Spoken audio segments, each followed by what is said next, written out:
सौतन से छुटकारा,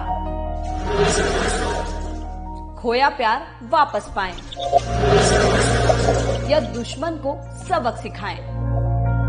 कुछ इस तरह की बातें आपने भी कभी न कभी जादू टोना करने वाले बाबाओं से सुनी ही होंगी। हाल ही में कथावाचक बागेश्वर धाम के आचार्य धीरेन्द्र शास्त्री पर जादू टोना करने और अंधविश्वास फैलाने का आरोप लगा है, जिस पर धीरेन्द्र शास्त्री ने अपनी सफाई भी दी है। हम धीरेन्द्र शास्त्री पर किसी तरह का कोई आरोप नहीं लगा रहे हैं, लेकिन देश में कई नकली बाबा अंधविश्वास को विश्वास बताकर लोगों को बेवकूफ बनाने का अपना बिजनेस धड़ल्ले से चला रहे हैं।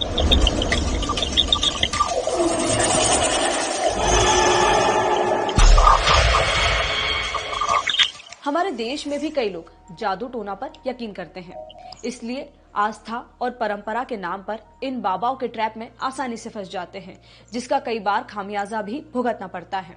तो ऐसे में सवाल है कि क्या इन बाबाओं के खिलाफ शिकायत की जा सकती है? क्या देश में जादू टोना को लेकर कोई कानून है? आइए जानते हैं। सबसे पहले तो अंधविश्वास क्या होता है, इसे समझिए। अंधविश्वास एक ऐसी मान्यता है जिसके पीछे कोई तर्क नहीं है, उन प्रथाओं और मान्यताओं को निभाना जिनके पीछे कोई साइंटिफिक वजह नहीं होती, जैसे पैर या गले में काला धागा या ताबीज पहनने से बुरी नजर से बचे रहेंगे, खाली कैंची चला दे तो मानते हैं कि किसी से झगड़ा होगा, या फिर मंगलवार को नाखून नहीं काटनी चाहिए, ऐसा करना अपशगुन है। ऐसे कई सारे अंधविश्वास और बातें हैं जिसे लोग आसानी से मान लेते हैं। तो ऐसे में सवाल यही है कि आखिर लोग बाबाओं और तांत्रिकों के ट्रैप में फंस कैसे जाते हैं। तो देखिए, इसके पीछे 3 मेन रीजन हैं। पहला, फेथ हीलिंग प्रैक्टिस, दूसरा भेड़चाल या ब्रेन वॉश, तीसरा मेंटल हेल्थ। इन रीजंस के चलते लोग आसानी से बाबा और तांत्रिकों के ट्रैप में फंस जाते हैं, जिसके चलते कई बार फ्रॉड का शिकार भी हो जाते हैं। देश में फिलहाल इस तरह के फ्रॉड से बचने के लिए या जादू टोना या अंधविश्वास से बचने के लिए कोई कानून नहीं है, लेकिन आईपीसी की धारा 420, 508 और 511 के तहत शिकायत दर्ज कराई जा सकती है।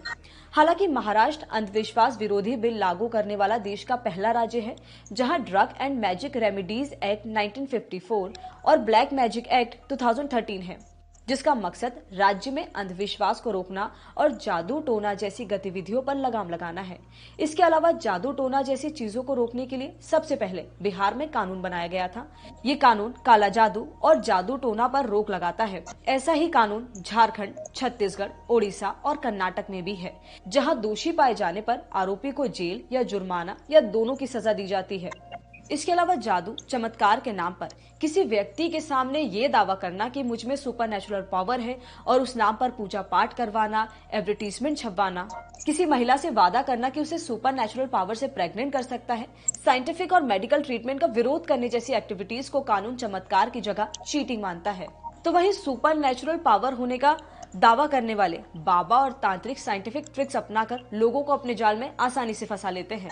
इसके अलावा लोगों को लगता है कि कम पढ़े लिखे लोग ही अंधविश्वास को मानते हैं, जबकि ऐसा नहीं है। केरल का लिटरेसी रेट सबसे ज्यादा है, इसके बाद भी वहाँ ब्लैक मैजिक फल फूल रहा है। अंधविश्वास की कोई सीमा नहीं है, लेकिन वक्त रहते सही और गलत को समझने पर इसे कई हद तक कम किया जा सकता है। ऐसे और भी वीडियोस के लिए जुड़े रहिए।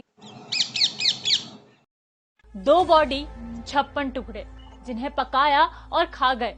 मामला देश के सबसे शिक्षित राज्य का है, केरल। Literacy rate 96.2%। जानना जरूरी है कि इतने पढ़े लिखे राज्य में कैसे आज भी ब्लैक मैजिक फैल रहा है। नरबली यानी धार्मिक रस्म के दौरान किसी इंसान का कत्ल, इसे देश को झकझोर कर रख देने वाले किस्सों से समझिए। तारीख 11 अक्टूबर 2022। केरल का पथनमथिट्टा जिला। लॉटरी बेचने वाली रोसेलिन और पद्मा कई दिनों से लापता थी। फिर एक दिन कई टुकड़ों में उनकी लाश गड्ढे में मिली।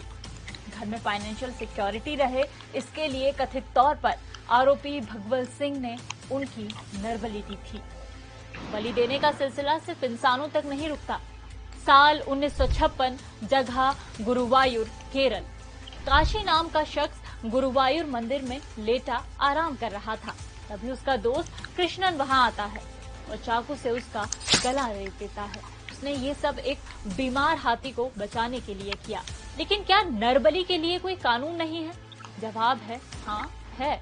हमारा संविधान हमें आर्टिकल 21 के तहत जीने का अधिकार देता है, यानी दूसरे तो छोड़िए, हमें खुद को मारने का भी अधिकार नहीं है।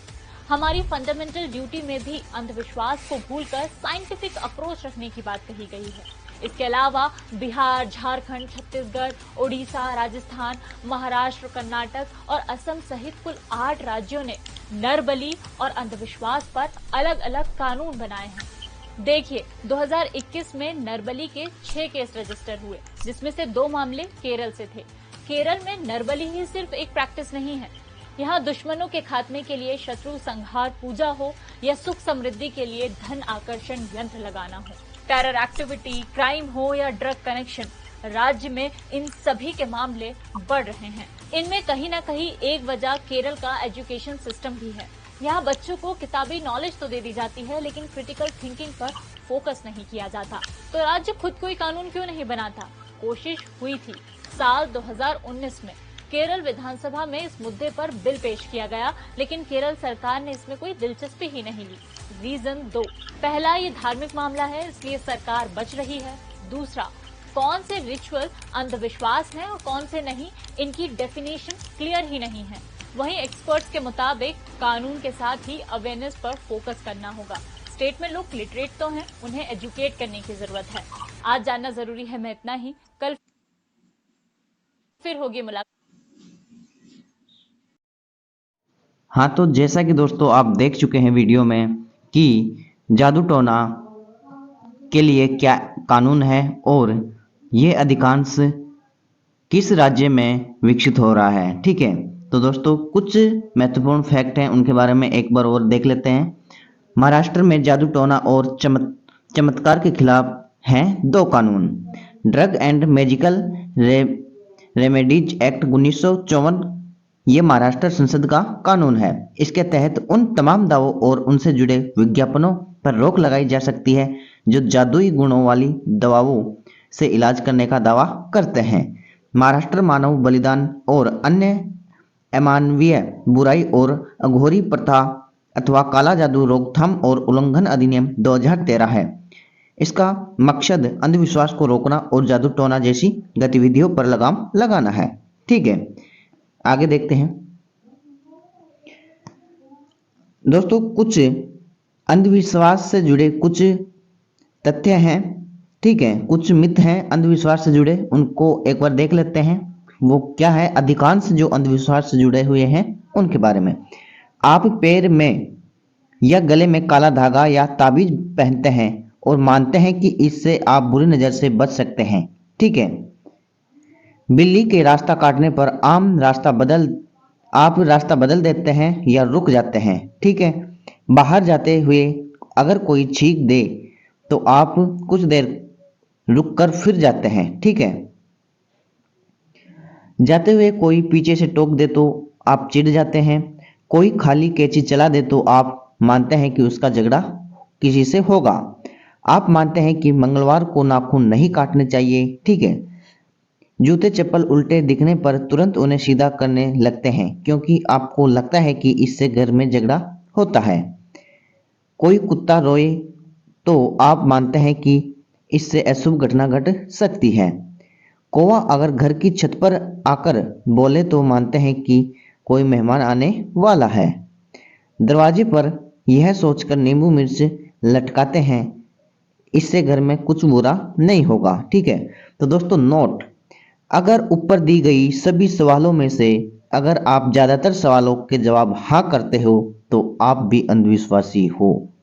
ठीक है, तो एक कुछ फैक्ट थे जो अधिकांश हर जगह पर प्रचलित हैं। ठीक है, जो अंधविश्वास से जुड़े हुए हैं। ठीक है, तो दोस्तों जानना जरूरी है। ब्लैक मैजिक में आज इतना ही दोस्तों।